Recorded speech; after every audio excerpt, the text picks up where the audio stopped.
What would you do if the house you built with your own two hands, the house where you raised your children, the house where you buried your grief and celebrated your joy, was taken from you, not by a stranger, not by the bank, but by your own son? This is the story of Robert and Margaret Hayes, a story about what happens when a man who gave everything finally decides to take something back. Stay with me, because this one is going to stay with you. Robert Hayes was not a complicated man. He woke up every morning at 5:15, same time he did in the army. 30 years of that habit don't just disappear when the uniform comes off. He'd make coffee, strong, black, no sugar. He'd sit at the kitchen table, the old oak one he refinished himself back in 1987, and he'd look out the window at the yard he mowed every Saturday without fail. That yard. That house. He'd bought the lot in 1978 with $4,200 he saved working double shifts at the Crestwood manufacturing plant. His hands were rough then. They were rougher now, but they were his hands. And everything they'd built was his. His and Margaret's. Margaret. She was the kind of woman who remembered everybody's birthday, kept a tin of cookies on the counter, and somehow always knew when you needed a hug before you knew it yourself. They weren't rich. They were never rich. But they had something that a lot of rich people never find. They had a home. Their son Daniel grew up in that house. He learned to ride his bike in that driveway. He had his first heartbreak on that back porch. He left for college from that front door. Robert standing there, arms crossed, trying his best not to look too proud. Robert worked overtime for 4 straight years to pay Daniel's tuition. Margaret took a part-time job at the school cafeteria. They didn't complain. Not once. Because that's what you do. You sacrifice, you show up, you carry the weight quietly because you love your kids more than you love your comfort.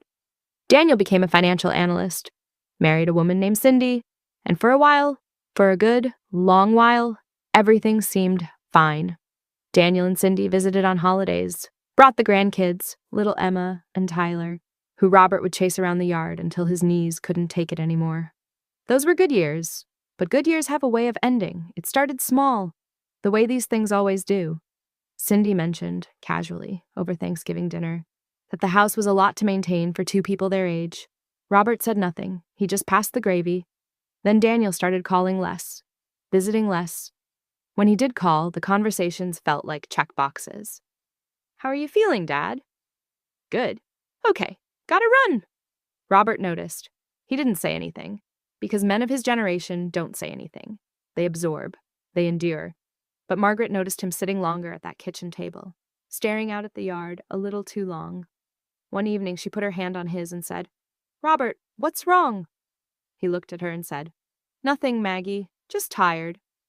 But it wasn't tiredness. It was something older than that. It was the slow, quiet ache of feeling, invisible. Then came the Sunday in March. Daniel and Cindy came over, unannounced, which was unusual. They sat down at the kitchen table, that same oak table, and Daniel cleared his throat. "Dad. Mom. Cindy and I have been talking, and we think it might be time to look at some options." Robert looked at him. "Options? There's a really nice assisted living community about 20 minutes from us. It's clean, modern. They have activities, social events." "This is our home, Daniel," Margaret said softly. "I know, Mom, but the stairs, Dad's knee, it's just not practical anymore. And honestly, the house is worth a lot now. You could sell it, use that money, be comfortable." Robert stood up, not loudly, not dramatically. He just stood up, pushed his chair back, walked to the window. And in a voice so quiet it almost wasn't a voice at all, he said, "I built this house, Daniel. I poured the concrete on that back patio with my own hands. I painted every room in this house. I put the roof on twice, and you're sitting at my table, telling me to leave." Daniel shifted in his seat. "Dad, I'm not telling you to. I heard what you said, son. I need you to go now." They went. And the house felt different after that. Not smaller, just heavier. Robert didn't sleep well that week. Margaret would find him at 2 a.m. sitting in the dark living room, not watching TV, not reading, just sitting. She'd sit next to him. Neither of them would say a word. That's the thing about a long marriage. Sometimes silence is the most honest conversation you can have. 3 weeks later, Daniel called again. Dad, I've been doing some research. There's a place called Sunrise Ridge. Daniel, just hear me out. Daniel. I said no, but Daniel didn't stop. The calls kept coming, then letters, then Cindy started calling Margaret separately. Working on her, soft-talking her, wearing her down. Margaret, who always wanted peace, started to waver. One night she said to Robert, "Maybe we should just look at it. Just look." And Robert, this man who had carried everything quietly for 40 years, felt something crack inside his chest. Not anger, just grief. The deep, private grief of a man who realizes that the life he built might be slipping through his fingers. 2 months later, Robert went to his annual Veterans Luncheon. He almost didn't go. He almost stayed home. But Margaret pushed him out the door. "Go, Robert. You need to see people." And at that luncheon, sitting at the far end of the table with a bad knee and a good smile, was Frank Calloway. Frank, who Robert hadn't seen in 15 years, his old college buddy, the one who became a real estate attorney. They talked for 3 hours. At some point, Robert said, quietly, almost to himself, "My son wants me to sell the house." Frank looked at him. "Is it in your name?" Robert nodded slowly. Frank leaned forward, then Robert, "That house goes nowhere unless you decide it goes somewhere." Robert was quiet for a long moment, then he said, "Frank, I need your help." Robert didn't tell Margaret right away. He needed to think. He met with Frank twice over the next month. He reviewed every document, the deed, still in his name, just as he thought. The will, never updated. Everything still entirely within his legal rights. Frank laid out the options.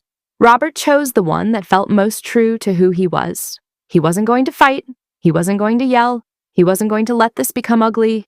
He was going to do what he'd always done. He was going to handle it quietly. He sold the house, at full market value, to a young couple, the Garcias, who had 3 kids and were looking for exactly the kind of solid, lovingly maintained home that Robert had spent decades building. Robert shook Mr. Garcia's hand and said, "Take care of her. She's a good house." Mr. Garcia said, "Sir, you can tell a house was built with love. We'll honor that." Robert nodded, looked at the house one last time, then he turned around and walked to the car where Margaret was waiting. She took his hand.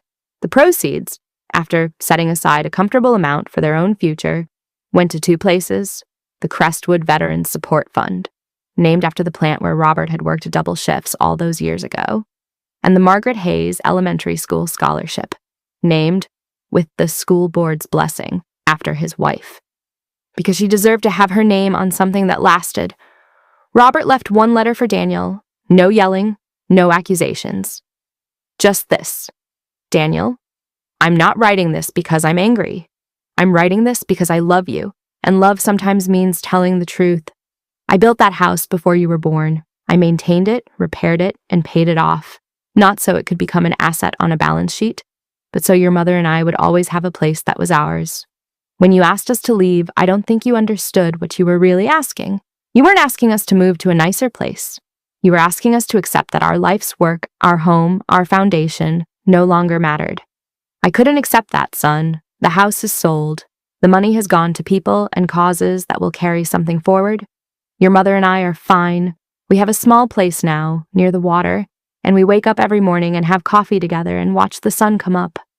I forgive you, Daniel. I want you to know that, but I also want you to know this. And I want you to carry it. A man's worth is not in his age or his knees or whether the stairs are too steep. A man's worth is in what he built and how he held himself, and whether he stood for something when it mattered. I stood for something. I hope someday you will too." Dad. Robert and Margaret Hayes moved into a small cottage near Lake Erie. Robert built a raised garden bed in the backyard, easier on his knees. Margaret started a book club with the neighbors. Every morning, 5:15, Robert makes coffee. Strong, black, no sugar. He sits at a new kitchen table, a simple one, nothing fancy. And he looks out at the water. And sometimes Margaret puts her hand on his, and neither of them says anything, because they have something that cannot be taken, cannot be sold, and cannot be put in an assisted living community. They have each other, and they have their dignity. If this story moved you, if it reminded you of someone you love or someone you are, please take a moment to share it, because somewhere out there, there's a man sitting alone at a kitchen table, and he just needs to know he's not invisible. He never was. If you enjoyed this story, hit that like button and subscribe, because every week we bring you stories about real strength, real love, and real life. And if this reminded you of someone, tell them today.